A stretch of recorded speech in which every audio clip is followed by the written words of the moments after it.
కీర్తనల గ్రంథము 75 అధ్యాయం 7వ వచనం చెబుతుంది, దేవుడే తీర్పు తీర్చువాడు. ఆయన ఒకని తగ్గించును, ఒకని హెచ్చించును. మనుషులు ఎవరిని ఎత్తిపోతలు చేయగలరు?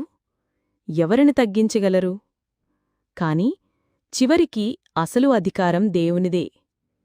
ఉద్యోగం, రాజ్యం, గౌరవం ఇవన్నీ దేవుని చేతిలోనే ఉన్నాయి.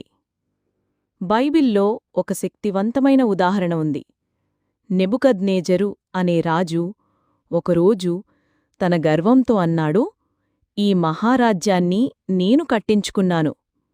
అప్పుడు దేవుడు అతని గర్వాన్ని కూలదోసి అతనిని 7 ఏళ్లు అడవిలో జంతువులా జీవింపజేశాడు. కాని ఆ తరువాత రాజు వినమ్రంగా దేవుణ్ణి అంగీకరించగా దేవుడు అతని గౌరవాన్ని తిరిగి ఇచ్చాడు. ఈ ఉదాహరణ మనకు చెప్పేది ఏమిటంటే, గర్వం మనిషిని కింద పాడేస్తుంది, వినమ్రత మనిషిని పైకి ఎత్తుతుంది. ఎవరిని తగ్గించాలో, ఎవరిని ఎత్తాలో దేవుడే నిర్ణయిస్తాడు.